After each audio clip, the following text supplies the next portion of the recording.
നമസ്കാരം. Lights camera action എന്ന നമ്മുടെ ചാനലിലേക്ക് ഒരിക്കൽ കൂടി സ്വാഗതം. ഞാൻ നിങ്ങളുടെ ശാന്തിവിള ദിനേശ്. ആദ്യം പ്രശസ്ത കവി ബാലചന്ദ്രൻ ചുള്ളിക്കാട് അദ്ദേഹത്തിന്റെ ഫേസ്ബുക്കിൽ കുറിച്ച ഒരു പോസ്റ്റ് വായിക്കാം. തോന്നിവാസി എന്നാണ് എൻ്റെ ടൈറ്റിൽ.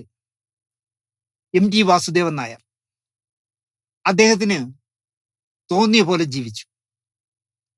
അദ്ദേഹത്തിന് തോന്നുന്നതൊക്കെ തോന്നിയ പോലെ എഴുതി, തോന്നിയ പോലൊക്കെ സിനിമ ഉണ്ടാക്കി, തോന്നിയതൊക്കെ ചെയ്തു, പറഞ്ഞു. അദ്ദേഹത്തിന്റെ രചനകൾ ഇഷ്ടപ്പെട്ട വായനക്കാർ സ്വന്തം സന്തോഷത്തിന് വേണ്ടി അദ്ദേഹത്തിന്റെ പുസ്തകങ്ങൾ വാങ്ങിച്ചു, വായിച്ചു. അദ്ദേഹത്തിന്റെ സിനിമകൾ കണ്ടു. അങ്ങനെ അദ്ദേഹം സമ്പന്നനുമായി. ഇന്ത്യ എന്ന മഹാരാജ്യം ഒരു കലാകാരന് നൽകാവുന്ന പരമോന്നത ബഹുമതികൾ എല്ലാം നൽകി. അദ്ദേഹത്തെ ആജീവനാന്തം ആദരിച്ചു. അദ്ദേഹം 91 വയസ്സ് വരെ തന്നിഷ്ടം പോലെ ജീവിച്ചു, സ്വാഭാവികമായി മരിച്ചു. അസൂയ കൊണ്ടോ അപവാദം കൊണ്ടോ ഒന്നും MT വാസുദേവൻ നായരെ തോൽപ്പിക്കാൻ നിങ്ങൾക്ക് കഴിഞ്ഞില്ല. ജീവിച്ചിരിക്കുമ്പോൾ നിങ്ങളെയൊന്നും ആ മനുഷ്യൻ വകവച്ചില്ല. പിന്നെയല്ലേ മരണശേഷം എന്ന് പറഞ്ഞിട്ട് പൊട്ടിച്ചിരിക്കുന്ന എന്നുള്ളൊരു ചിരിയും വിട്ടാണ് ബാലചന്ദ്രൻ ചുള്ളിക്കാട്, എൻ്റെ പ്രിയപ്പെട്ട ബാലേട്ടൻ, ആ ഫേസ്ബുക്ക് പോസ്റ്റ് കുറിച്ചിരിക്കുന്നത്. എനിക്ക് തോന്നുന്നു ബാലേട്ടൻ അല്ലാതെ മലയാള സാഹിത്യ സിനിമാ രംഗത്തുള്ള ഒരാളും 91 വയസ്സിൽ ജ്ഞാനപീഠ ജേതാവായി മരിച്ച MT വാസുദേവൻ നായർ സാറിനെ കുറിച്ച് യൂട്യൂബർമാരെന്ന് പറയുന്ന കുറെ അലവലാദികൾ അദ്ദേഹത്തെ അറിഞ്ഞും പുറഞ്ഞും തെറി പറയുന്ന പോസ്റ്റുകൾ ഇട്ടിട്ട് പ്രോഗ്രാമുകൾ ചെയ്തിട്ട് ആകെ ഒരു ബാലചന്ദ്രൻ ചുള്ളിക്കാട് മാത്രമാണ് പ്രതികരിച്ചത്. അതുകൊണ്ട് തന്നെ ബാലചന്ദ്രൻ ചുള്ളിക്കാടിന് ഒരു ബിഗ് സല്യൂട്ട് നൽകുന്നു ഞാൻ. എന്തൊക്കെ പറഞ്ഞാലും നിങ്ങൾ ആലോചിച്ച് നോക്കൂ, MT വാസുദേവൻ നായർ മലയാളത്തിന്റെ അഭിമാനമല്ലേ. അദ്ദേഹത്തിന്റെ വ്യക്തിപരമായ ജീവിതത്തിൽ അദ്ദേഹം രണ്ടുപേരെ കല്യാണം കഴിച്ചു. ഞാൻ കേൾക്കട്ടെ, വയലാർ രാമവർമ്മ എന്ന് പറഞ്ഞ നമ്മൾ ബഹുമാനത്തോടെ ആദരവോടെ കാണുന്ന മനുഷ്യൻ ഒരു സ്ത്രീയെ കല്യാണം കഴിച്ചിട്ട് അവർക്ക് കുട്ടികൾ ഉണ്ടാകില്ല എന്ന് കണ്ടപ്പോൾ അവരെ നിഷ്കരണം കളഞ്ഞിട്ട് രണ്ടാമതൊരാളെ കല്യാണം കഴിച്ചു. ഇവിടെ ആരെങ്കിലും ഇതുപോലെ, അന്ന് യൂട്യൂബ് ഒന്നും ഇല്ല, ആരെങ്കിലും വയലാർ രാമവർമ്മയെ കുറിച്ച് ഇങ്ങനെ പറഞ്ഞിട്ട്? എത്ര നിഷ്ഠൂരമായിട്ട്, എത്ര പുച്ഛമായിട്ടെന്നറിയ ഓരോരുത്തർ സംസാരിക്കും. ആ രാജൻ ജോസഫ് എന്ന് പറഞ്ഞ ഒരുത്തുണ്ടല്ലോ, എൻ്റെ ഒരു പരിചയക്കാരൻ, മദ്യപിച്ച് അതിന്റെ പീക്ക് കഴിഞ്ഞപ്പോൾ ഏതോ ഒരു റീഅഡിക്ഷൻ സെന്ററിൽ എവിടെ കൊണ്ടിട്ടിരിക്കുന്നു, ആശുപത്രിയിൽ. അവിടെ കിടന്നുകൊണ്ട് അയാൾ ഒരു ഫേസ്ബുക്ക് പോസ്റ്റ് ഇട്ടിരിക്കുന്നില്ല, അയാൾ വിളിക്കുന്നത് വാസു എന്നാണ്. എനിക്ക് രാജനോട് ചോദിക്കാനുള്ള, രാജ നിന്റെ അച്ഛന്റെ പ്രായമില്ല രാജ ഈ 91 വയസ്സുള്ള മനുഷ്യന്. ഈ AMMA അമ്മ എന്ന് പറയാതെ AMMA എന്ന് ഇവിടെ കുറെ തലയിൽ കണ്ണട വെച്ച കൂതറകൾ പറയില്ലേ, അതുപോലെ ഈ രാജൻ ജോസഫ് എന്ന് പറഞ്ഞവൻ ഫേസ്ബുക്കിൽ പോസ്റ്റ് ചെയ്തിരിക്കുന്നതിൽ വിളിക്കുന്നത് വാസു എന്നാണ്. മക്കളെ ഒന്നും വിളിക്കാത്ത നന്നായി. അല്ലെങ്കിൽ മലയാളത്തിൽ നമ്മുടെ തലമുടിക്ക് തമിഴ് പറയുന്ന പേരുണ്ടല്ലോ, അതൊന്നും അവൻ വിളിച്ചില്ല. ഇത്ര ബോറന്മാരായി മലയാളികൾ മാറുന്നല്ലോ എന്ന് ആലോചിക്കും. ഒരു മനുഷ്യൻ മരിച്ച് ആ പുക ഒന്ന് അടങ്ങുന്നതിന് മുമ്പേ 10 പേര് അതിന്റെ താഴത്തെ കമന്റുകൾ കേൾക്കണം, രാജൻ ജോസഫ് സാറേ, സാറാണ് സാറേ, സാർ. എന്ത് യോഗ്യത ഉണ്ട് രാജനെ പോലുള്ളവർക്ക് ഇത് പറയാൻ? പിന്നെ ഒരു എന്തോ താടി മുടിയൊക്കെ വളർത്തി ഒരുത്തനെ വിളിച്ചിരുത്തി, എന്തിന് ഭാർഗവരാമൻ എന്ന് പറഞ്ഞ ഒരുത്തനെ വിളിച്ചിരുത്തിയിട്ട് നമ്മുടെ സാജസ്കറിയ. ഇപ്പൊ ഈ അടുത്ത കാലത്ത് സാജസ്കറിക്ക് ഒരു അസുഖമുണ്ട്. ഒന്നും അയാളുടെ അഭിപ്രായമായിട്ട് പറയില്ല. ആരെങ്കിലും ഫോണിൽ വിളിച്ചിട്ട് അദ്ദേഹം ഇങ്ങനെ പറയുന്നു, അദ്ദേഹം അങ്ങനെ പറയുന്നു, ഈ ബാലചന്ദ്രകുമാറിനെയൊക്കെ പറഞ്ഞതുപോലെ. അദ്ദേഹത്തിന്റെ ഭാര്യ പറയുന്നു കുറച്ച് പൈസ വേണമെന്ന്. അല്ല, ഇദ്ദേഹത്തിന് അഭിപ്രായം ഇല്ലാത്ത പോലെ പറയുള്ളൂ. കാരണം കേസിൽ നിന്നൊക്കെ രക്ഷപ്പെടാനായിരിക്കാം. സാജസ്കറിയ മറുനാടൻ ചാനലിൽ ഈ ഭാർഗവരാമനെ വിളിച്ചിരുത്തിട്ട്, ഏത് ഭാർഗവരാമനാ? ഒരുത്തൻ. നിങ്ങൾ ആലോചിച്ച് നോക്കൂ. മുസ്ലിം തീവ്ര സംഘടനകൾ പറയുന്നു MT വാസുദേവൻ നായർ മുസ്ലിം വിരുദ്ധനാണ്. ഇവിടുത്തെ ഹൈന്ദവ സംഘടനകൾ പറയുന്നു MT വാസുദേവൻ നായർ ഹൈന്ദവ വിരുദ്ധനാണ്. ജീവിച്ചിരിക്കുമ്പോൾ പറയാത്തന്തേ? മറുപടി കൃത്യമായിട്ട് കിട്ടിയ വാസു സാർ ചിലപ്പോൾ പറയാൻ സാധ്യതയില്ല, പോടാ പുല്ലേ എന്ന് പറഞ്ഞ് കളയും. പക്ഷേ ഒരാൾ മരിച്ച ശേഷം പിന്നെ ഇവിടെ ഒരു ഞഞ്ഞാവിഞ്ഞില്ലേ തിരുവനന്തപുരത്ത്, 24 മണിക്കൂറും വെള്ളം അടിച്ച് കോണിരിഞ്ഞ് ഏത് സമയവും ചാവാവുന്ന, മാസത്തിൽ 15 ദിവസം ICUയിൽ കിടക്കുന്ന അവനും ഒരു എന്തൊക്കെയോ തെറി വിളിക്കുന്നു അയാളെ. ആദ്യ ഭാര്യയെ വഞ്ചിച്ചവൻ, ആദ്യ ഭാര്യയെ പീഡിപ്പിച്ചവൻ എന്നൊക്കെ പറഞ്ഞു. ഇതൊന്നും MT വാസുദേവൻ നായരുടെ രോമത്തിൽ തൊടാൻ കഴിയാത്തവന്മാരാണ് ഇത്തരം ഡയലോഗുകൾ അടിക്കുന്നതെന്ന് ഞാൻ പറയും. കേരളത്തിലായതുകൊണ്ടാണ്. തമിഴ്നാട്ടിലായിരുന്നെങ്കിൽ അവൻ്റെയൊക്കെ വീട് അന്വേഷിച്ച് വീഡിയോ കൊടുത്തന്നെ. കണ്ണദാസനെ പറ്റി പറയോ? 3 4 പെണ്ണ് കെട്ടിയ ആളാണല്ലോ കണ്ണദാസൻ. തമിഴ്നാട്ടിൽ ആരെങ്കിലും കണ്ണദാസനെതിരെ സംസാരിക്കും, വിവരം അറിയും. കരുണാനിധിക്ക് 3 ഭാര്യമാരെന്തോ ഇല്ലായിരുന്നു. പറയൂ ഇതുപോലെ പ്രോഗ്രാം ചെയ്യുമോ തമിഴ്നാട്ടിൽ? കേരളത്തിൽ ഏവനും ആരെയും എന്തും പറയാം. അതാണ് പ്രശ്നം. ഇപ്പൊ ഇതിന്റെ താഴെ വന്ന് എഴുതും, നീ പറയുന്നില്ലേ അങ്ങനെയൊക്കെ എന്ന് പറഞ്ഞു. ഞാൻ 100 വട്ടം പറഞ്ഞതാണ്, എന്നെ ഇഷ്ടമില്ലാത്തവർ എൻ്റെ ഈ ചാനൽ കാണരുത്. ബുധനാഴ്ചയും ഞായറാഴ്ചയും കാത്തിരിക്കും കാണാൻ, കണ്ടിട്ട് അതിന്റെ താഴെ വളിച്ച കമന്റുകൾ ഇടാൻ വേണ്ടി. എന്റെ രോമത്തിൽ തൊടാൻ ഒന്നും കഴിയില്ല. പുല്ലേ മാത്രമെന്ന് വിചാരിക്കുന്ന ആളാണ് ഞാൻ. അതുകൊണ്ട് തന്നെ നീയൊക്കെ ഇതിന്റെ താഴെ വന്ന് എന്ത് എഴുതിയാലും എനിക്ക് പുല്ലേ മാത്രം. പക്ഷേ എം ടി സാറിനെ പോലെ ഒരാളിനെ കുറിച്ച് ഇങ്ങനെ അപഖ്യാതികൾ എഴുതി ആളുകൾ കാണാനുണ്ട് എന്ന് വിചാരിച്ചിട്ട് ചെയ്യരുത്. വളരെ ക്രൂരമായി പോയി എന്ന് പറയാം.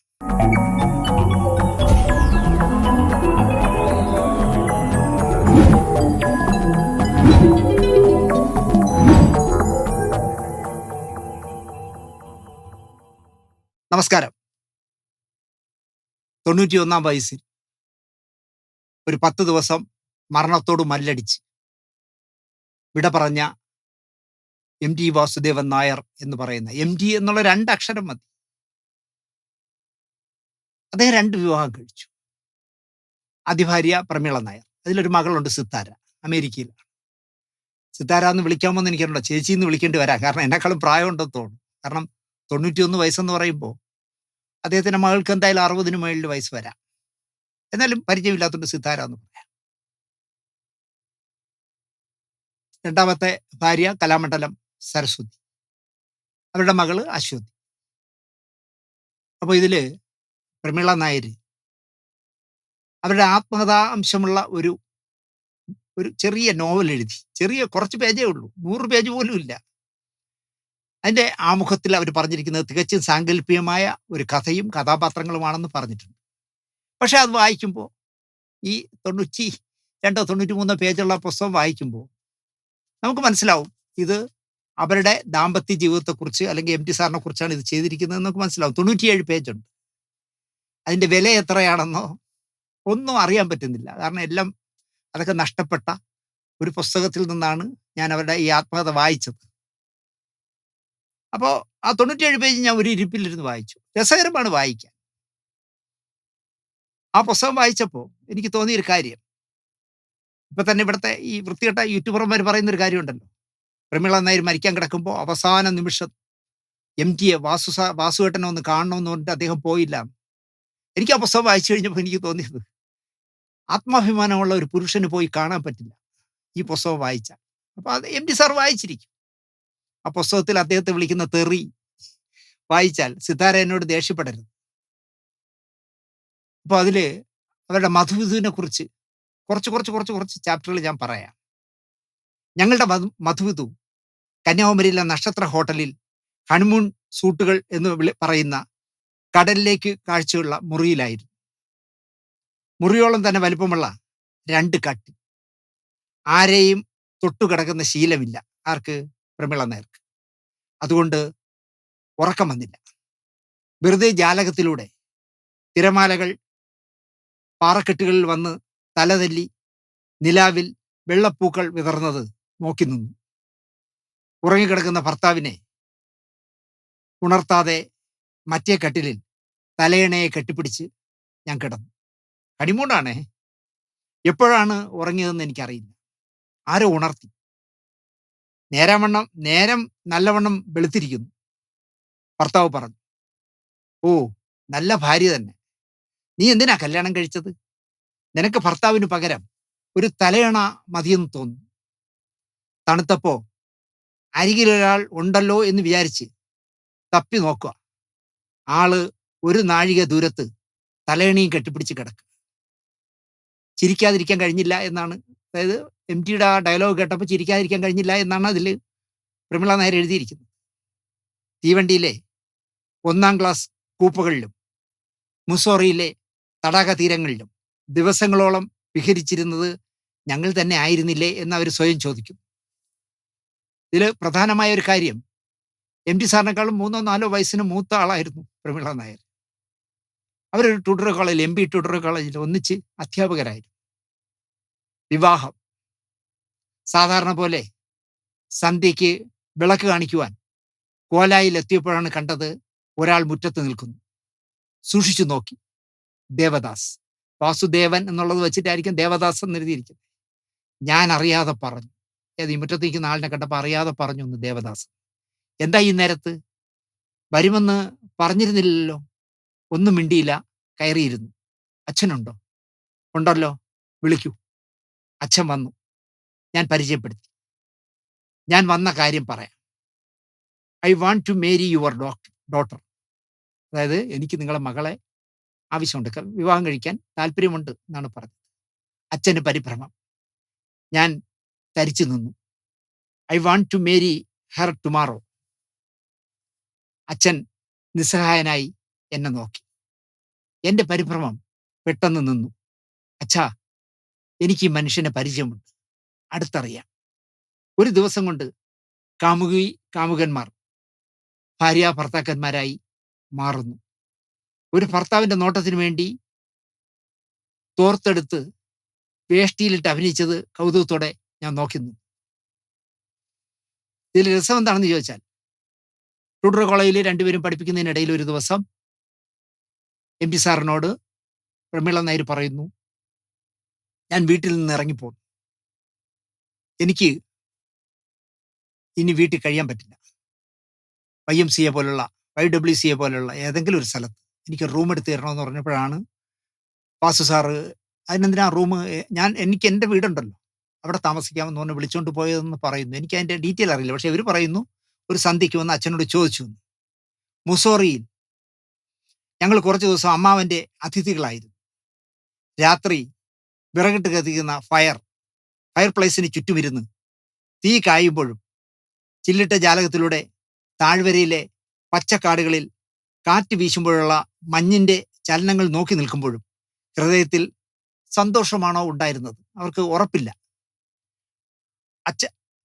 അമ്മാവനും അമ്മായിയും മാത്രമായി എന്നെ വിളിച്ചു. അമ്മാവനും അമ്മായിയും മാത്രം ഇരിക്കുന്നിടത്തേക്ക് വിളിച്ചിട്ട് ചോദിച്ചു, നിന്റെ ഭർത്താവ് മദ്യപിക്കുമോ? ഒരു നിമിഷം ഞാൻ ചിന്തിച്ചു. ഉണ്ടെന്നോ ഇല്ലെന്നോ ആണോ പറയേണ്ടത്? വിവാഹ പ്രായം കഴിഞ്ഞു നിൽക്കുന്ന 3 പെൺകുട്ടികൾ അവിടെ വളരുന്നുണ്ട്, അമ്മാവന്റെ മക്കളായിട്ട്. ആ വീട്ടിൽ കുറച്ച് ദിവസം കൂടി തള്ളി നീക്കേണ്ടത് ഒരാവശ്യമായിരുന്നു. അപ്പൊ അവിടെ വെച്ച് ഭർത്താവ് കള്ളു കുടിക്കുകയും കഞ്ചാവ് വലിക്കുകയും വ്യഭിചരിക്കുകയും ചെയ്യുമെന്ന് പറഞ്ഞാൽ ഉടനെ രണ്ടാളും ഇവിടുന്ന് ഇറങ്ങിക്കൊള്ളണം എന്ന് പറയുകയോ അല്ലെങ്കിൽ ഇറക്കി വിടുമോ എന്ന് അവർക്ക് സംശയം തോന്നി. അതിൽ നിന്ന് നമുക്ക് മനസ്സിലാക്കാം, MT സാറ് മദ്യപിക്കുമായിരുന്നു, കഞ്ചാവ് വലിക്കുമായിരുന്നു, വ്യഭിചരിക്കുമായിരുന്നു എന്നാണ് അവർ എഴുതിയിരിക്കുന്നത്. പക്ഷേ അവരുടെ ആത്മകഥ അല്ല എന്നല്ലേ അവർ പറയുന്നത്. അവർ നോവൽ എഴുതി എന്നാണല്ലോ പറയുന്നത്.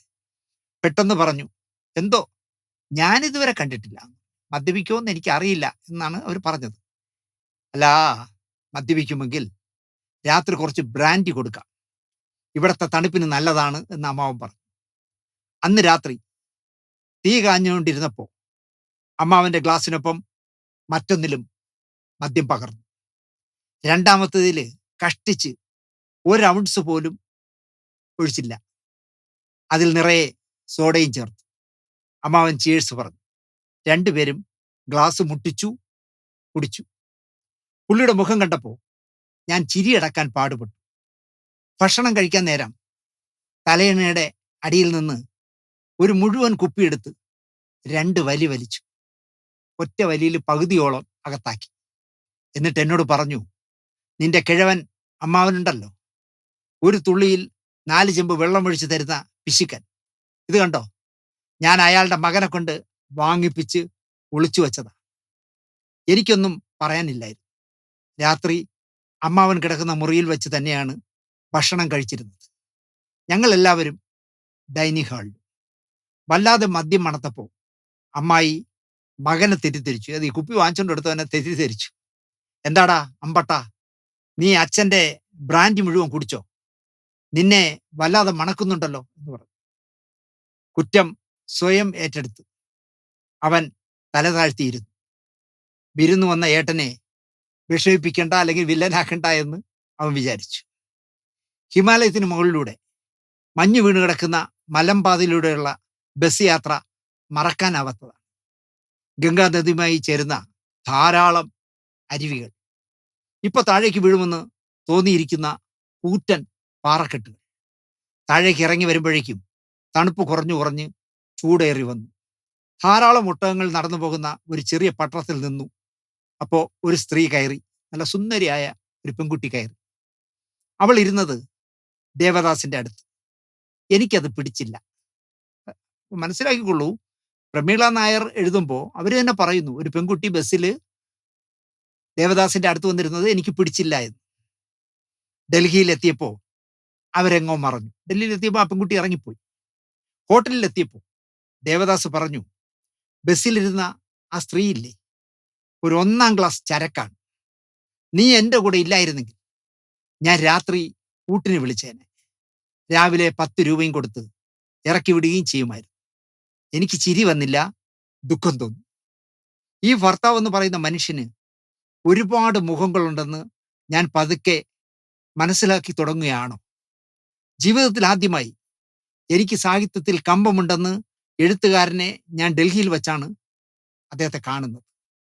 ആദ്യമായി ഈ സാഹിത്യത്തിൽ കമ്പമുണ്ടാക്കിയ, അവർക്ക് എം.ഡിയുടെ പുസ്തകങ്ങൾ, തുടക്കകാലത്തുള്ള പുസ്തകങ്ങൾ, 4 കെട്ട് പോലുള്ള പുസ്തകങ്ങൾ വായിച്ച ആ ഒരു ആരാധനയിലായിരിക്കണം ഡൽഹിയിൽ വെച്ചാണ് പരിചയപ്പെട്ടതെന്നാണ് പറയുന്നത്.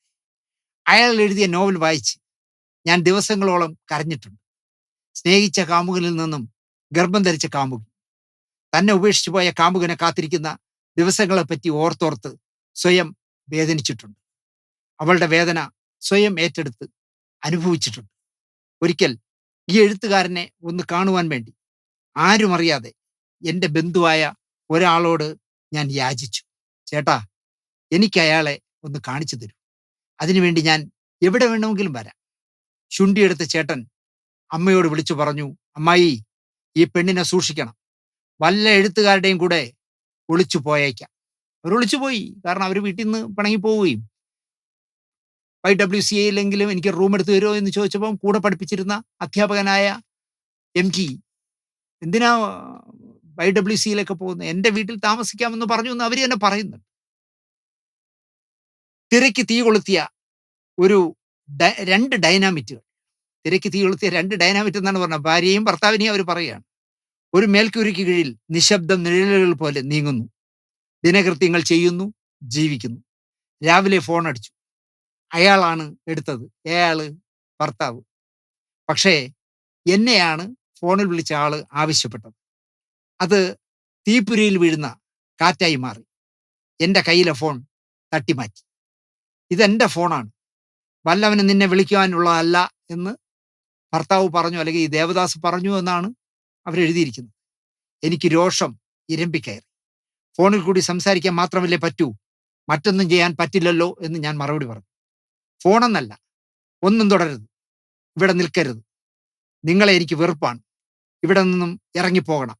പോയില്ലെങ്കിൽ ഈ വീട് വിറ്റോ ചുട്ടോ നശിപ്പിച്ചോ ഞാൻ ഇറക്കും, അമ്മയെയും മകളെയും.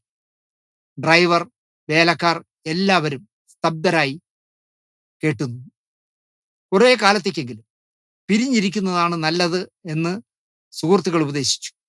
ഒരു ദിവസം വൈകുന്നേരം ഒരു തുണ്ട് കടലാസിൽ ഞാൻ എഴുതി, നിങ്ങൾക്ക് നിങ്ങളുടെ വഴി, എനിക്ക് എൻ്റെയും. ഇവിടെ പലരും പറയുന്നത് ഇവരെ അടിച്ചിറക്കി, കലാമണ്ഡലം സരസ്വതി ഡാൻസ് പഠിപ്പിക്കാമെന്ന അവരെ പിടിച്ച് അകത്ത് കയറ്റി ഇവരിറക്കി എന്നൊക്കെയാണ് പറയുന്നത്. പക്ഷെ അവർ തന്നെ എഴുതുകയാണ് അവർ സ്വയം ഇറങ്ങിപ്പോയതാണെന്ന്. കാരണം ഇവർക്ക് ഒരുപാട് ഫോൺ വരുന്നു, അതാണ് പ്രശ്നം. അപ്പൊ ആ ഫോൺ വരുന്നത് മാത്രമേ ഈ ഇവർ എഴുതിയിട്ടുള്ളൂ. ഇപ്പൊ നമ്മൾ എഴുതുമ്പോൾ നമ്മളെ ന്യായീകരിച്ചല്ലേ എഴുതൂ. ഫോൺ മാത്രമാണോ എന്ന് നമുക്കറിയില്ല, കാരണം രണ്ടുപേരും മരിച്ചു പോയതുകൊണ്ട് നമുക്കറിയില്ല. അത്യാവശ്യ സാധനങ്ങൾ പാക്ക് ചെയ്ത് മകളുമായി പുറപ്പെട്ടു. അവൾ സന്തോഷവതിയായിരുന്നു, അച്ഛനെ പിരിഞ്ഞു പോകുന്നതിൽ സന്തോഷവതിയായിരുന്നു എന്നാണ് എഴുതിയിരിക്കുന്നത്. കൈകൊണ്ടവളെ ഒന്നുകൂടി അടക്കി പിടിച്ച് പുറത്തേക്ക് നടന്നു. ഒരിക്കൽ പോലും തിരിഞ്ഞു നോക്കിയില്ല. ഒരു ദിവസം മോർണിംഗ് ഷോ കഴിഞ്ഞ് മകളോടൊപ്പം വീട്ടിൽ കയറി ചെല്ലുമ്പോൾ ഏട്ടൻ ആരോടോ ഫോണിൽ സംസാരിക്കുന്നു. ആരുടെയോ കല്യാണക്കാര്യമാണ്, നാളെയാണെന്ന് ഞാനും കേട്ടു എന്നൊക്കെയാണ് ചേട്ടൻ പറയുന്നത്. ഞങ്ങളെ കണ്ടപ്പോൾ ചേട്ടൻ സംസാരം പെട്ടെന്ന് നിർത്തി. അമ്മ കട്ടിൽ കിടക്കുന്നു, വീട്ടിൽ മൂകത. ജുഗുനു പോലും അനങ്ങാതിരിക്കുന്നു. ജുഗുനു എന്ന് പറഞ്ഞൊരു പട്ടിയാണ്. ദുഃഖം നിറഞ്ഞ കണ്ണുകളോടെ വെൺചാമരം പോലെയുള്ള അതിൻ്റെ വാല് മാത്രം യാന്ത്രികമായി ഇളക്കുന്നു. അതായത് എൻ്റെ വീട്ടിലെ ബാറു അങ്ങനെ ചെയ്യാറുണ്ട്. പുറം കിടക്കുമ്പോൾ നമ്മൾ വരികയാണെങ്കിൽ ബാറു എന്ന് വിളിച്ചാൽ പാറു കണ്ണുറക്കില്ല, പകരം വാലിട്ട് ഇങ്ങനെ ഇങ്ങനെ ആട്ടും. അതുപോലെ ജുഗുനുവും വാലാട്ടി എന്നാണ് പറയുന്നത്. സാരി മാറി വന്ന് ഞാൻ തിരക്കി, ആരുടെ കല്യാണമാ നാളെ എന്ന് പറയുന്നത്? മകൾ പതിയെ ചെവിയിൽ പറഞ്ഞു, മാമന്റെ കണ്ണുകൾ ചുവന്നിരിക്കുന്നു. ഏത്, ഈ ഫോൺ വിളിച്ച പ്രമിള നേരുടെ സഹോദരന്റെ കണ്ണുകൾ ചുവന്നിരിക്കുന്നു എന്ന് മോള് പറഞ്ഞു. എനിക്ക് സംഗതി മനസ്സിലായി, ആരും പറയാതെ തന്നെ. എന്താ മാമ? മകൾ ചോദിച്ചു. മകളുടെ ചെവിയിൽ ഏട്ടൻ എന്തോ പറഞ്ഞു. ആദ്യം അവളൊന്ന് ചിരിച്ചു. അടുത്ത നിമിഷം അവളുടെ മുഖം ഇരുണ്ടു, നീല നിറമായി. കുനിഞ്ഞ മുഖം അവൾ ഉയർത്തിയില്ല. അതേപാടെ അവൾ മുകളിലേക്ക് കയറിപ്പോയി. ഒരു നിമിഷം കൊണ്ട് ഞാൻ തകർന്നു. വിധവയാകാതെ ഞാൻ വൈധവ്യം അനുഭവിക്കാൻ തുടങ്ങുകയായിരുന്നു. നെറ്റിയിലെ സിന്ദൂരപ്പൊട്ട് മാച്ചു കളയണോ, അതായിരുന്നു അപ്പോൾ അവർ ചിന്തിച്ചത്. ആരും ആരോടും ഒന്നും മിണ്ടുന്നില്ല. ആരോടെല്ലാമോ ഏട്ടൻ ഫോണിൽ സംസാരിക്കുന്നു. രാത്രിയിൽ ഏട്ടൻ എൻ്റെ തലഭാഗത്ത് കാവലിരിക്കുന്നു. മകൾ അടച്ച വാതിൽ തുറക്കാതെ കിടക്കുകയാണ്. എനിക്ക് വേണ്ടി ആരും കാവലിരിക്കേണ്ട. ഞാൻ ഇന്ന് ആത്മഹത്യ ചെയ്യുവാൻ ഉദ്ദേശിക്കുന്നതല്ല. ഉറങ്ങാൻ കഴിയുന്നവർ ഉറങ്ങിക്കോളൂ എന്ന് പ്രമിള നായർ പറഞ്ഞു എന്നാണ് പറഞ്ഞത്. ഞാൻ ആത്മഹത്യയൊന്നും ചെയ്യില്ല ഇന്ന് രാത്രി. എനിക്ക് വേണ്ടി ആരും കാവലിരിക്കേണ്ട, ഉറങ്ങാനുള്ളവർ ഉറങ്ങിക്കൊള്ളൂ എന്ന് പറഞ്ഞു. ഉറങ്ങുമെന്ന് കരുതിയിരുന്നില്ല. പതിവ് പോലെ ഗീതയിലെയും ബൈബിളിലെയും നോർമൽ ഫീലിന്റെ പവർ ഓഫ് പോസിറ്റീവ് തിങ്സിലെയും ഓരോ അധ്യായം വായിച്ചു തീർത്തു. പതിവ് പോലെയുള്ള പ്രാർത്ഥന കഴിഞ്ഞു, കിടന്നു. എന്തെല്ലാമോ ഓർക്കേണ്ടതായിരുന്നു, അറിയാതെ ഉറങ്ങിപ്പോയി. പുലർച്ചയ്ക്ക് ആണ് ഞാൻ ഉണർന്നത്. ഉണർന്ന ഉടനെ വയറൊന്ന് കാളി. ഇന്ന് രാവിലെ ഒരു കല്യാണം നടക്കുന്നു. ഇപ്പോൾ ഞാൻ ആത്മഹത്യ ചെയ്യേണ്ട സമയമാണ്. അപ്പോ എൻ്റെ അനുജത്തി രാധയെ ഓർത്തു. അപ്പൊ പ്രമിള നായരുടെ അനുജത്തി, അല്ലെങ്കിൽ രാധ എന്നായിരിക്കില്ല അവരുടെ പേര്, അവരും ആത്മഹത്യ ചെയ്തു എന്നാണ് അവരതിൽ എഴുതിയിരിക്കുന്നത്. എൻ്റെ പൊന്നനുജത്തി, നീ എന്തിന് അന്ന് അത് ചെയ്തു? ഭർത്താവ് മരിച്ച ദുഃഖം സഹിക്കാനാവാതെ, മുതിർന്ന 2 പെൺകുട്ടികളുടെ ഭാരം പേറാനാകാതെ, പുലർച്ചെ കുളിമുറിയിൽ സ്റ്റൗവിലൊഴിക്കാൻ കൊണ്ടുവച്ചിരുന്ന മണ്ണെണ്ണ ടിന്നെടുത്ത് പാത്ത് ടബിലിരുന്നിട്ട് കമ്പിളി കൊണ്ട് ശരീരം പൊതിഞ്ഞ് അത് മണ്ണെണ്ണയിൽ കുതിർത്ത് തീപ്പെട്ടിക്കൊള്ളി ഉരച്ച് തീ കൊളുത്തി കരിഞ്ഞു പുകഞ്ഞ്, എന്താ പറയുക, പിടഞ്ഞ് നീ മരിച്ചു. നീയല്ല, ഞാനാണത് ചെയ്യേണ്ടത്. പക്ഷേ എനിക്കതിനുള്ള ശക്തിയില്ല. എൻ്റെ മകളെ അനാഥയാക്കാനുള്ള കരുത്തില്ല. എനിക്കെങ്ങനെയെങ്കിലും ജീവിക്കണം. സാധാരണ പോലെ ദിനകൃത്യങ്ങൾ ചെയ്തു. 10 മണിക്കാണത്രേ മുഹൂർത്തം. മകൾ എൻ്റെ അടുത്ത് വന്ന് കിടന്നു. വാക്കുകളില്ല, അന്യോന്യം കെട്ടിപ്പിടിച്ചു. കണ്ണുനീരില്ല. വൈകുന്നേരം പാർട്ടിയാണ്. 3 മണിക്ക് മാലയിട്ട് ചമയിച്ച കാറിലിരുന്ന് വധൂവരന്മാർ 2 ഫർലോങ് മാത്രമുള്ള വീട്ടിലെത്തുന്നു. മോളുടെ പേര് കുത്തിവെച്ച ചുമരിനടുത്തുള്ള വാതിലിലൂടെ അകത്ത് കയറും. അപ്പൊ അവരുടെ ആത്മകഥ അല്ല എന്ന് പറഞ്ഞാലും, ഇപ്പൊ സിത്താര എന്ന് എഴുതി വെച്ചിരിക്കുന്ന കൊട്ടാര റോഡിലെ വീട്ടിൽ സിത്താര എന്ന് എഴുതി വെച്ചിരിക്കുന്ന അദ്ദേഹത്തിന്റെ മകളുടെ പേരാണല്ലോ. അപ്പൊ അവർ പറയുന്നു, മകളുടെ പേര് കൊത്തിവെച്ച ചുമരിനടുത്തുള്ള വാതിലിലൂടെ അകത്ത് കയറും. മകളെ ഒന്നുകൂടി അടക്കി പിടിച്ചു. നേരം വൈകി. 5 മണി. ഞാൻ തളർന്നു. എൻ്റെ കണ്ണീരെവിടെ? നെഞ്ചിടിക്കുന്നു, തല കറങ്ങുന്നു. ഉടനെ ഡോക്ടറെ കണ്ടില്ലെങ്കിൽ കുഴപ്പമാണ്. പെട്ടെന്ന് എണീറ്റ് റെഡിയായി. ഏട്ടനും അമ്മയും മകളും നോക്കി. എവിടേക്കാണെന്നായിരിക്കും അവരുടെ നോട്ടം. ഡോക്ടറെ കാണണം, എനിക്ക് സുഖമില്ല, ഫോൺ ചെയ്തിട്ട് പോയാൽ മതി എന്ന് ചേട്ടൻ പറഞ്ഞു. ശരി, സംശയം തോന്നണ്ട. ഞാൻ കടപ്പുറത്ത് പോയി കടലിൽ ചാടാനോ റെയിൽമേൽ തലവയ്ക്കാനോ ഉദ്ദേശിക്കുന്നില്ല. Don't worry. ഞാൻ മകളോട് മന്ത്രിച്ചു. ചുമലിൽ തട്ടി. ഡോക്ടറെ കണ്ട് മരുന്ന് കഴിച്ച് കരഞ്ഞ് മനസ്സിലെ ഭാരമെല്ലാം കഴുകിക്കളഞ്ഞ് വീട്ടിലെത്തുമ്പോൾ മനസ്സിൽ ദുഃഖമോ സന്തോഷമോ വേദനയോ ഒന്നും കണ്ടില്ല. എല്ലാം എൻ്റെ കണ്ണീരിലൂടെ ഒഴുകിപ്പോയതാവാം. വരാന്തയിൽ നിറയെ ആളുകൾ. എന്താണാവോ? അകത്ത് കിടന്ന് നോക്കി. അമ്മയും ഏട്ടനും മകളും ജീവനോടെ ഇരിക്കുന്നു. അവരാരെങ്കിലും എന്തെങ്കിലും ചെയ്തോ എന്നാണ് സംശയിച്ചത്. ഈ വീട്ടിന്റെ വരാന്തയിലൊക്കെ ആളുകൾ നിൽക്കുന്ന കണ്ടം. വന്നവരെല്ലാം ഞങ്ങളുടെ കുടുംബക്കാരും സുഹൃത്തുക്കളുമാണ്. ഓ, അനുശോചനം അറിയിക്കാൻ വന്നതായിരിക്കും. എനിക്ക് അരിശം കാലിലൂടെ അരിച്ചു കയറി. ഉറക്കെ അലറാൻ തോന്നി. നിങ്ങളെല്ലാവരും എന്തിനാണ് ഇവിടെ മൂകരായി നിൽക്കുന്നത്. ഇവിടെ ആരും മരിച്ചു കിടക്കുന്നില്ല. ഇവിടെ ആരും ആത്മഹത്യ ചെയ്തിട്ടില്ല. അകത്ത് കയറി നോക്കിയില്ലേ, എല്ലാവരും ജീവനോടെ ഇരിക്കുന്നത് നിങ്ങൾ കണ്ടില്ലേ, പൊയ്ക്കോളൂ എന്നാണ് പറയുന്നത്. ഇവിടെയുള്ള മനുഷ്യർക്ക് ഒന്നും സംഭവിച്ചിട്ടില്ല. മരിച്ചത് 2 ഫർലാങ് ദൂരത്ത് ഭരണമാല്യവും ബൊക്കയും പിടിച്ച് കാലിൽ കിലുങ്ങുന്ന വെള്ളി ചെലങ്കയിട്ട് മണവാട്ടി ചവഞ്ഞ ഒരു സ്ത്രീയെയും അരികിലിരുത്തി സുഹൃത്തുക്കൾ അല്ലാത്തവർക്ക് പാർട്ടി നടത്തിക്കൊണ്ടിരിക്കുന്ന ആ മനുഷ്യനാണ്. മനസ്സിലായില്ലേ?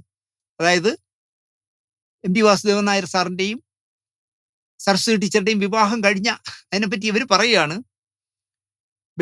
കാലിൽ വെള്ളിച്ചെലങ്കയിട്ട മണവാട്ടി ചമഞ്ഞ ആ സ്ത്രീയും അവരെ അരികിലിരുത്തി സുഹൃത്തുക്കൾ അല്ലാത്തവർക്ക് പാർട്ടി നടത്തിക്കൊണ്ടിരിക്കുന്ന ആ മനുഷ്യനുമാണ് ചത്തുപോയതെന്നാണ് ഇവർ പറയുന്നത്.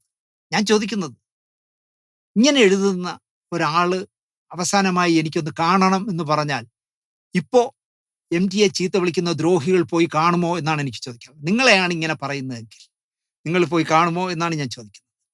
പൂമാല അണിഞ്ഞിരിക്കുന്ന ആ മണവാളൻ ഒരു മൃതശരീരമാണ്. നിങ്ങളെല്ലാവരും അങ്ങോട്ട് പോകും. മരണം കാണണമെന്നുണ്ടെങ്കിൽ മാത്രം നിങ്ങൾ അങ്ങോട്ട് പോയാൽ മതി എന്നാണ് പറയുന്നത്.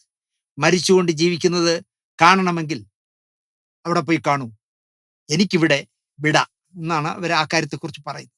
ജീവിതത്തിൽ എവിടെയെങ്കിലും എത്തണമെങ്കിൽ, അടിമത്തത്തിൽ നിന്ന് രക്ഷപ്പെടണമെങ്കിൽ സ്വന്തമായൊരു ജോലിയില്ലാതെ പറ്റില്ല. സ്വന്തം അനുഭവത്തിന്റെ വെളിച്ചത്തിൽ മോളുടെ ഭാവി ഭദ്രമാക്കണം. അതിനല്ലേ ഞാൻ ജീവിക്കുന്നത്. അല്ലെങ്കിൽ എന്നേ ഞാൻ ലോകത്തോട് വിടവാങ്ങുമായിരുന്നു. ഒറ്റയ്ക്ക് പലതും വാങ്ങി, കൈ നിറയെ പാക്കറ്റുകൾ, ചുറ്റുമുള്ളവരെ ശ്രദ്ധിക്കാതെ ആട്ടോയ്ക്ക് വേണ്ടി ശ്രദ്ധിച്ചു നിന്നു. പെട്ടെന്ന് ഒരു കാർ അരികിൽ വന്നു നിന്നു. എന്താ ഒറ്റയ്ക്ക് സ്വപ്നം കാണുന്നത്? കയറൂ, വീട്ടിലിറക്കി തരാമെന്ന് കാർ ഓടിക്കുന്ന ആൾ പറഞ്ഞു. നിരത്തിൽ നിൽക്കാനുള്ള വിഷമം, ഓട്ടോ കിട്ടുന്നില്ല. അതുകൊണ്ട് തന്നെ പണ്ട് അയൽവാസിയായിരുന്ന ആളെ മുഷിപ്പിക്കണ്ട എന്നും കരുതി ആ കാറിൽ കയറി. പരീക്ഷയുടെയും പഠിപ്പിന്റെയും കാര്യങ്ങൾ അയാൾ അന്വേഷിച്ചു. വീട്ടിനടുത്ത് വന്നപ്പോൾ റോഡരികിൽ കാർ നിർത്തി. പാക്കറ്റുകളെല്ലാം ശേഖരിച്ചിട്ട് ഇറങ്ങാൻ ഭാവിക്കുമ്പോൾ ഒരു ചിരിയോടെ അയാൾ ചോദിച്ചു, അല്ല, മോളിപ്പോ ഡാൻസ് പഠിക്കുന്നുണ്ടോ? ഒരു കുത്തുവാക്കാണ്. അതായത് ഡാൻസ് പഠിപ്പിക്കാൻ വന്ന ആളായിരുന്നല്ലോ സരസ്വതി ടീച്ചർ. അത് വെച്ചിട്ട് ഈ കാറിൽ വന്ന അയൽവാസിയായിരുന്ന ആൾ ചോദിക്കുകയാണ്, അല്ല, കുട്ടി ഇപ്പോ ഡാൻസ് പഠിക്കുന്നുണ്ടോ എന്ന് ചോദിച്ചു. അടക്കി വെച്ചിരുന്ന ദുഃഖം പെട്ടെന്ന് വെറുപ്പായി മാറി. വായ ചൊറിഞ്ഞു, തെറി വന്നു. അവളുടെ തന്തയാണ് ഡാൻസ് പഠിക്കുന്നത്. എൻ്റെ മോളല്ല ഡാൻസ് പഠിക്കുന്നത്, അവളുടെ തന്തയാണ് പഠിക്കുന്നത് എന്ന് പറഞ്ഞിട്ട് കാറിന്റെ ഡോർ ശബ്ദത്തോടെ അടച്ചു. ഞാൻ ഇടവഴിയിലൂടെ ഓടി, തിരിഞ്ഞു നോക്കാതെ, വീഴാതെ, കിതപ്പോടെ. ചിലർക്ക് ഞങ്ങളെ കാണുന്നത് ചെലവില്ലാത്ത വിനോദമായിരുന്നു. ഇവരുടെ തോന്നലുകളായിരിക്കാം അത്. അമ്മയും മകളെയും കാണുന്നത് ചിലർക്ക് വിനോദം എന്നാണ് പറയുന്നത്. എന്തെങ്കിലും ഒന്ന് ചോദിക്കണ്ടേ? എന്താ നടക്കുന്നത് രണ്ടാളും? കാറില്ലേ? ഇല്ല. അപ്പൊ വേറൊരാള്, എന്താ ഈ വഴിക്ക്? ഇപ്പോഴും എവിടെയാ താമസം? വീട്ടില്. ഇങ്ങനെയായിരുന്നു അവരുടെ മറുപടി. വർഷങ്ങൾക്ക് ശേഷം ഞാൻ ദേവദാസിനെ കാണുകയാണ്. അവരുടെ മകളുടെ കല്യാണ റിസപ്ഷൻ കോഴിക്കോട്ട് നടന്നതിനെ കുറിച്ച് പറയുകയാണ്. എനിക്കത് വായിച്ചപ്പോൾ വാഴവ്യമായത്തിൽ സുധീന്ദ്രൻ എന്ന് പറയുന്ന സത്യമാഷ് മകളുടെ കല്യാണത്തിന് പോകുന്ന ഒരു സീനുണ്ടല്ലോ. ക്ലൈമാക്സിൽ മകളുടെ കല്യാണത്തിന് ചെന്നിട്ട് അമ്മയും മകളെയും കണ്ട ശേഷം തിരിച്ച് കാറിൽ വരുമാണല്ലോ മരിച്ചു പോകുന്നത്. അത് എനിക്ക് പെട്ടെന്ന് ഓർമ്മ വന്നു. പ്രമീള നായരുടെ ഈ മകളുടെ വിവാഹത്തെക്കുറിച്ചുള്ള കുറിപ്പ് വായിച്ചു. വർഷങ്ങൾക്ക് ശേഷം ഞാൻ ദേവദാസിനെ കാണുന്നു, എൻ്റെ മകളുടെ അച്ഛനെ. കാരണം ഇന്ന് എൻ്റെ മകളുടെ വിവാഹമാണ്. ഞാൻ അയാളെ വിളിച്ചിട്ടില്ല. ആരാണ് വിളിച്ചതെന്ന് എനിക്കറിയില്ല. ചിലപ്പോ മോൾ തന്നെയാകാം വിളിച്ചത്. അത് സിത്താരയ്ക്ക് അറിയോ സിത്താരയാണ് വിളിച്ചതെന്ന്? അമ്മയ്ക്കും അറിയില്ല, നമുക്കും അറിയില്ല. അതാണ് പ്രശ്നം. ഡൈവേഴ്സ് എന്നത് ഭാര്യയെയും ഭർത്താവിനെയും മാത്രമേ ബാധിക്കുന്നു. അച്ഛനെയും മകളെയും അത് ബാധിക്കുകയില്ല. തിരക്കിന്റെയും ബഹളത്തിന്റെയും ഇടയിൽ ആരോ വിളിച്ചു. ആരോ അല്ല, എൻ്റെ ഒരു അകന്ന സഹോദരനാണ്. അയാളുടെ ശബ്ദത്തിൽ തന്നെ പ്രതികാര ഛായ തെളിഞ്ഞു നിന്നു. നീ ഒന്നിവിടം വരെ വന്നേ, ഇതാരാണെന്ന് നോക്കിയേ. എനിക്ക് കാണണമെന്ന് തോന്നിയില്ല. വർഷങ്ങൾ പിന്നിട്ട് ഞാൻ ജീവിച്ചത് ഈ ദിവസത്തെ വരവിന് വേണ്ടിയായിരുന്നു. ആര് വന്നു പോയി എന്നത് എനിക്ക് പ്രശ്നമല്ല. എൻ്റെ ചുമലിൽ ഞാൻ കൊണ്ടു നടന്നിരുന്ന ഈ പ്ലീസിംഗ് ബർഡൻ സന്തോഷത്തോടെ ഞാൻ പറ്റിയ ഒരു അത്താണിയിൽ ഇറക്കി വച്ചോട്ടെ. ആരും എന്നെ ശല്യപ്പെടുത്തണ്ട. വീണ്ടും വീണ്ടും എന്നെ വിളിക്കുന്നു. നീ ഒന്നുകൂടെ വരാൻ. ഞാൻ ചെന്നു, നോക്കി, കണ്ടു. ഇതാരാണെന്ന് നീ അറിയോ? ഇല്ല, ഇതാണ് സാക്ഷാൽ ദേവദാസ് മേനോൻ. ഏയ് എന്നാണ് അവർ മറുപടി പറഞ്ഞതെന്ന്. അതായത് ഈ ഇരിക്കുന്ന ആളെ മനസ്സിലാവും. ഇല്ല, ഇതാണ് എം ടി വാസുദേവൻ നായർ എന്ന് പറഞ്ഞതിന് അവർ പറയുന്നത് ഇതാണ് സാക്ഷാൽ ദേവദാസ് മേനോൻ. അപ്പൊ ഞാൻ ഏയ് എന്ന് പറഞ്ഞിട്ട് തിരിഞ്ഞു നടന്നുകൊണ്ട് പറഞ്ഞു, ഏട്ടാ, നിങ്ങൾ എന്താ പറയുന്നത്? ആ മനുഷ്യൻ മരിച്ചിട്ട് കൊല്ലമത്ര കഴിഞ്ഞു. അതായത് എൻ്റെ കഴുത്തിൽ താലി കെട്ടിയ എന്നെക്കാൾ 3-4 വയസ്സിന് എളുപ്പമുള്ള എം ടി വാസുദേവൻ നായർ എന്ന് പറയുന്ന ആ, ആള്, അല്ലെങ്കിൽ എൻ്റെ ഭർത്താവ് മരിച്ചിട്ട് വർഷങ്ങൾ കഴിഞ്ഞു എന്നാണ് അവർ പറയുന്നത്.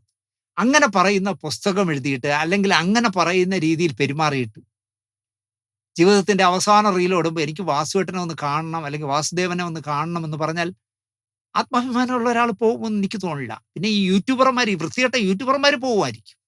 പക്ഷേ അല്പമെങ്കിലും എന്താ പറയാ, ഒരു വ്യക്തിത്വമുള്ള ഒരാളാണെങ്കിൽ പോകില്ല. അത്രയ്ക്കും മകളുടെ കല്യാണത്തിൽ ചെന്നപ്പോൾ ഇൻസൾട്ട് ചെയ്തെന്ന് അവർ തന്നെ എഴുതിയിരിക്കുകയാണ്. എൻ്റെ മകൾക്ക് 12 വയസ്സുള്ളപ്പോൾ മരിച്ചതാണ് എൻ്റെ ഭർത്താവായിരുന്ന ദേവദാസ്. നിങ്ങൾ അതിലെയും ഇതിലെയും പോകുന്ന വല്ല അലവലാതി മനുഷ്യരെയും വിളിച്ചു കൊണ്ടുവന്ന് എന്തിനാ നല്ല മനുഷ്യന്റെ പേര് ചീത്തയാക്കുന്നത്? നിങ്ങൾ ആലോചിച്ച് നോക്കുക, എത്ര ക്രൂരമായിട്ടാണ് എഴുതിയിരിക്കുന്നത് ആലോചിച്ചു. മകള് വിളിച്ചിട്ടോ അല്ലെങ്കിൽ ഈ പ്രമീള നായരുടെ ബന്ധുക്കളോ വിളിച്ചിട്ടായിരിക്കണം അദ്ദേഹം കല്യാണത്തിന് ചെന്നത്. അശ്വതിയും കൊണ്ടാണ് ചെന്നത്. അത് ഞാൻ നാളെ പറയുന്നുണ്ട്. ഇതിന്റെ മറുവശം സരസ്വതി ടീച്ചറുടെ അനുഭവം ഞാൻ പറയുന്നുണ്ട്. അപ്പോൾ അതും കൂടെ ഈ പ്രോഗ്രാം കണ്ട ശേഷം നിങ്ങൾ അതുകൂടെ കാണുമ്പോൾ മനസ്സിലാവും, എം ടി വില്ലനായിരുന്നോ സരസ്വതി ടീച്ചർ വില്ലത്തിയായിരുന്നോ എന്നൊക്കെ നിങ്ങൾക്ക് മനസ്സിലാവും. നിങ്ങൾ ആരെയും അതിലെയും ഇതിലെയും പോകുന്ന വല്ല അലവലാതി മനുഷ്യരെയും വിളിച്ചുകൊണ്ടുവന്ന് എന്തിനാ നല്ല മനുഷ്യന്റെ പേര് ചീത്തയാക്കുന്നത്? എൻ്റെ മകൾക്ക് 12 വയസ്സുള്ളപ്പോൾ അയാൾ മരിച്ചു പോയതെന്നാണ് അവർ പറയുന്നത്. ഒരു വലിയ ഡ്രാമാറ്റിക് സീൻ പ്രതീക്ഷിച്ചിരുന്ന ആളുകളെല്ലാം സ്തബ്ധരായി. എൻ്റെ വാക്കുകൾ കേട്ടിട്ടാവാം അവർ പ്രതീക്ഷിച്ചിരുന്നത് വേറൊരു കാഴ്ചയായിരിക്കണം. ഞാൻ ഓടിച്ചെന്ന് ആ കാലിൽ കെട്ടിപ്പിടിച്ച് ചുംബിച്ച് ആ മാറിൽ ബോധം കെട്ട് വീഴും. അപ്പോഴയാൾ എന്നെ സ്നേഹത്തോടെ പുറംതടവി ആശ്വസിപ്പിക്കും. ഞാൻ എൻ്റെ പാട്ടിന് പോകും. എൻ്റെ ജീവിത ലക്ഷ്യത്തിലെത്താൻ ഇനി ഏതാനും മണിക്കൂറുകളേ ഉള്ളൂ. ആരും എന്നെ ശല്യപ്പെടുത്തണ്ട. It is leave me alone. എന്നാലും ഓർക്കാതിരിക്കാൻ കഴിഞ്ഞില്ല. മുഖത്ത് വലിയ കറുത്ത പാടുകളും ഉന്തി നിൽക്കുന്ന വയറും മുടികൊഴിഞ്ഞ തലയുമായി ആ നിന്നത് ആരായിരുന്നു? തിളങ്ങുന്ന കണ്ണുകളിലെ പ്രകാശം എവിടെ?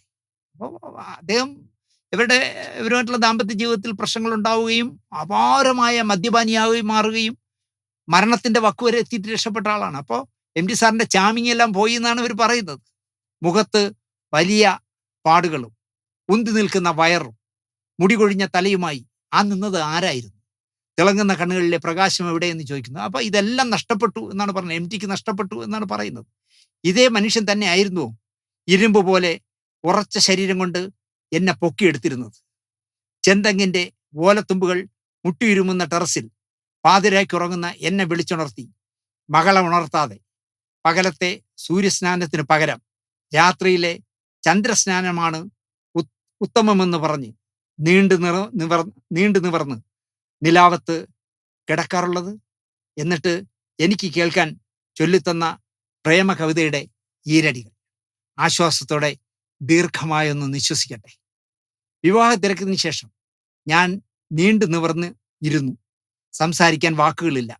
ബാക്കിയുള്ളവരെ തലയാട്ടി യാത്രയാക്കി പൊയ്ക്കോളൂ. ആരുടെയും വർത്തമാനമൊന്നും പറഞ്ഞില്ല എന്നാണ് പറഞ്ഞത്. കാരണം അവരുടെ മനസ്സ് മുഴുവൻ എം ടി സാറും മോളും ചെന്നതായിരിക്കാം.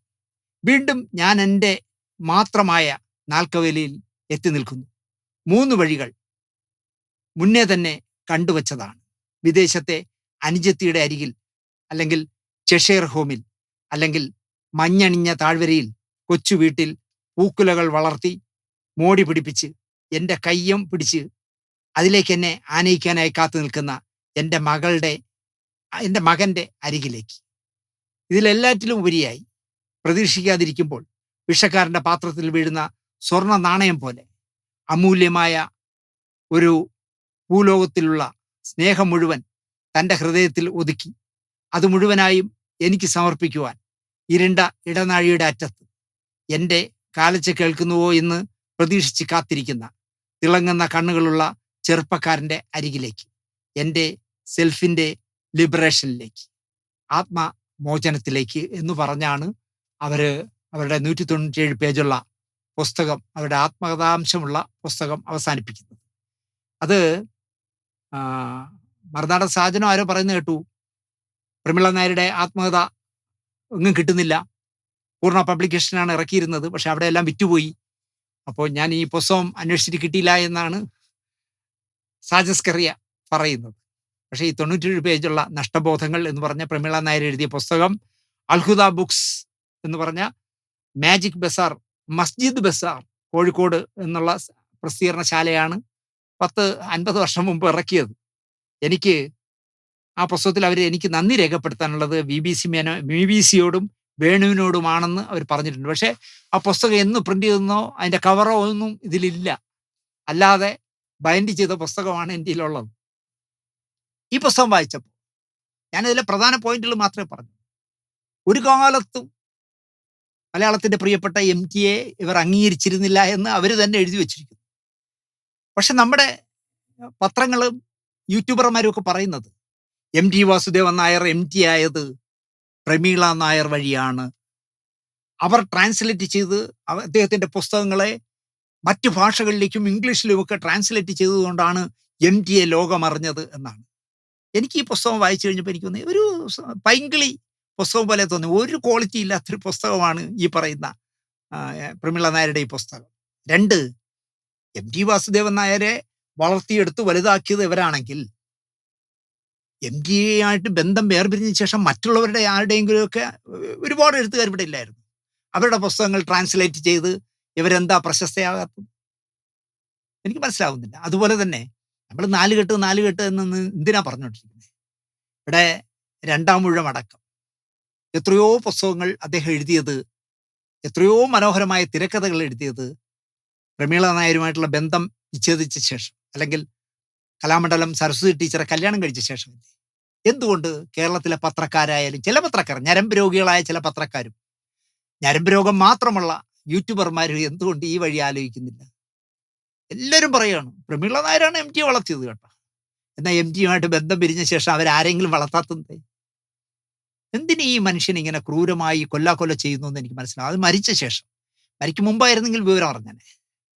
എനിക്ക് ഈ പറയുന്ന എന്താ പറയാ 97 പേജുള്ള നഷ്ടബോധങ്ങൾ വായിച്ചുകൊണ്ടിരുന്നപ്പോൾ 97 പേജ് ഞാൻ ഒറ്റ ഇരുപ്പിരുന്ന് വായിച്ചു.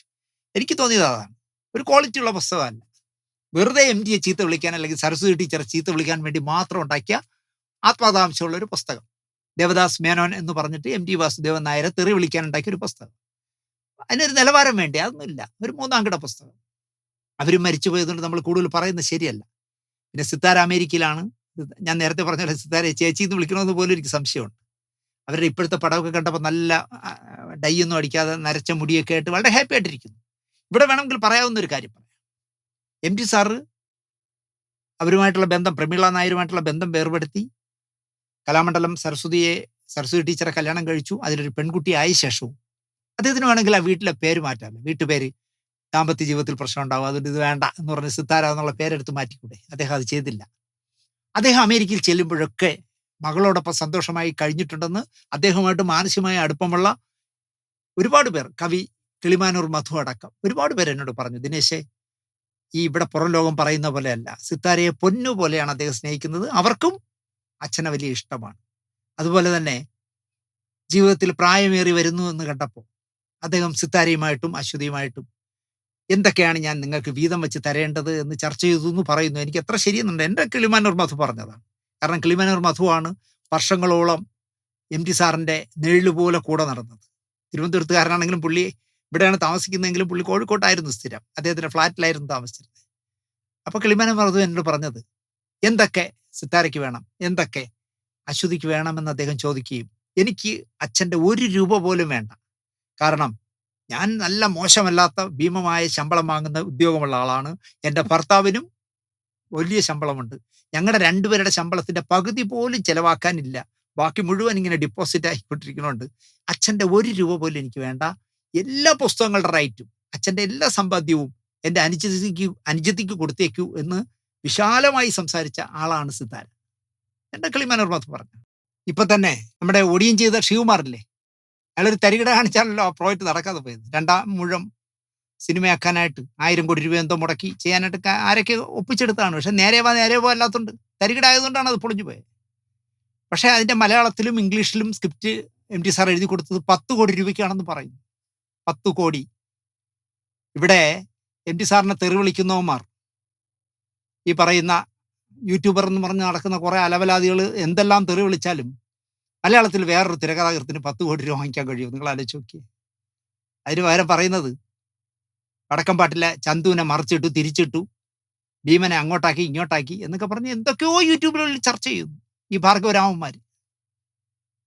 ആരോട് പറയാനല്ലേ. പക്ഷെ ആ 10 കോടി രൂപ നിങ്ങൾ ആലോചിച്ചു. അതുപോലെ മനോരഥങ്ങളെന്നു ഇപ്പോൾ എം.ടി. സാറിന്റെ 10 സിനിമ എന്തോ ചിത്രീകരിച്ചല്ലോ, ഓളവും തീരുവടക്കം. എത്ര കോടി കിട്ടിക്കാണും? ഇതെല്ലാം സിത്താരയ്ക്കാണ്, അല്ല അശ്വതിക്കാണ്. സിത്താരയ്ക്ക് അതൊന്നും വേണ്ട എന്ന് പറയുന്നുവെങ്കിൽ തന്നെ സിത്താരയും അശ്വതിയുമായിട്ടുള്ള ഒരു ആത്മബന്ധം നിങ്ങൾ ആലോചിച്ച് നോക്കി. പക്ഷേ നമുക്ക് 10 പേര് കാണാൻ യൂട്യൂബിൽ കിട്ടുമെന്ന് കാണുമ്പോൾ എന്തെങ്കിലുമൊക്കെ തെറി പറഞ്ഞാലേ കാണാൻ ആളെ കിട്ടൂ എന്ന് വിചാരിച്ചിട്ട് ചെയ്യുന്നത് ദ്രോഹമാണ്. കാരണം എം.ടി. വാസുദേവൻ നായരെ പോലെ 91 വർഷക്കാലം തനിക്ക് ശരിയെന്ന് തോന്നിയതിനെ ശരിയായി കാണുകയും അത് ഒളിച്ചു വെക്കാതെ നട്ടലുറപ്പോടെ തലയുയർത്തിപ്പിടിച്ച് പറയുകയും ചെയ്ത എം.ടി. വാസുദേവൻ നായരോട് രാഷ്ട്രീയപരമായോ അല്ലെങ്കിൽ മറ്റ് കൊതിക്കെറുകൊണ്ടോ എന്തെങ്കിലുമൊക്കെ ദേഷ്യമുണ്ടെങ്കിൽ യൂട്യൂബുകളിലൂടെ ഇങ്ങനെ തെറി പറഞ്ഞല്ല അതിന് പ്രതികാരം ചെയ്യേണ്ടതെന്ന് മാത്രം പറഞ്ഞുകൊണ്ട് ഈ എപ്പിസോഡ് പ്രമീള നായരെ കുറിച്ചാണെങ്കിൽ നാളെ ചെയ്യുന്നത് കലാമണ്ഡലം സരസ്വതി ടീച്ചറെ കുറിച്ചാണ്. അവരുടെ പോയിന്റ് ഓഫ് വ്യൂടെ നിങ്ങൾ കേൾക്കണം. കാരണം എങ്ങനെ കലാമണ്ഡലം സരസ്വതി ടീച്ചർ എം.ടി. വാസുദേവൻ നായരുടെ രണ്ടാമത്തെ ഭാര്യയായി എന്നുള്ള കൃത്യമായ കഥ നാളെ പറയാം. അതും കൂടെ കേട്ടിട്ട് എന്നെ തെറി പറഞ്ഞാൽ മതി എന്ന് പറഞ്ഞുകൊണ്ട് ഈ എപ്പിസോഡ് ബാലേന്ദ്രൻ ജുൽക്കാടിന് വീണ്ടും വീണ്ടും വീണ്ടും ഒരു നല്ല നമസ്കാരം പറഞ്ഞുകൊണ്ട് ഇന്ന് നമ്മൾ ഈ ചിത്രീകരിക്കുന്ന ദിവസം ഇന്നലെ ഭാരതപ്പുഴയിൽ നിളാ നദിയിൽ കൊണ്ടുവന്ന് എം.ടി. സാറിന്റെ ചിതാഭസ്മം ഒഴുക്കുന്ന ഫോട്ടോയ്ക്ക് ഇന്നത്തെ പത്രങ്ങളിലുണ്ട്, മാതൃഭൂമിയിലൊക്കെ ഉണ്ട്. ആ വലിയ മനുഷ്യന് ഇത്രയും പറഞ്ഞതിനിടയിൽ കൂടി തന്നെ അദ്ദേഹത്തിന്റെ ആത്മാവിന് നിത്യശാന്തി നേർന്നുകൊണ്ട് ഈ എപ്പിസോഡ് ഇവിടെ അവസാനിപ്പിക്കുന്നു. നാളെ ഇതിന്റെ രണ്ടാം ഭാഗം കൂടി നിങ്ങൾ കാണണം. എന്നിട്ട് നമ്മുടെ പ്രേക്ഷകർ, എൻ്റെ പ്രേക്ഷകരെ കുറിച്ച് ഞാൻ ബഹുമാനത്തോടെയാണ് കാണുന്നത്. നിങ്ങൾ എന്നിട്ട് വിലയിരുത്തും. കലാമണ്ഡലം സരസ്വതി ടീച്ചറുടെയും മരിച്ചുപോയ പ്രമീള നായരുടെയും രണ്ടുപേരുടെയും കാഴ്ചപ്പാടുകൾ കണ്ട ശേഷം എം.ടി. വാസുദേവൻ നായർ ഒരു പെണ്ണുപിടിയനായിരുന്നോ, എം.ടി. വാസുദേവൻ നായർ ഒരു ക്രൂരനായിരുന്നോ, പ്രമീള നായർ മരിക്കാൻ കിടക്കുമ്പോൾ അവസാനമായി കാണണമെന്ന് പറഞ്ഞിട്ട് പോലും കാണാൻ ചെല്ലാത്തത് ശരിയായിരുന്നോ എന്നൊക്കെ നാളത്തെ ടീച്ചറുടെ കുറിച്ച് പറയുന്ന എപ്പിസോഡൂടെ കണ്ടിട്ട് നിങ്ങൾ തീരുമാനിക്കൂ എന്ന് മാത്രം പറഞ്ഞുകൊണ്ട് ഈ എപ്പിസോഡ് ഇവിടെ അവസാനിപ്പിക്കുന്നു. നന്ദി, നമസ്കാരം.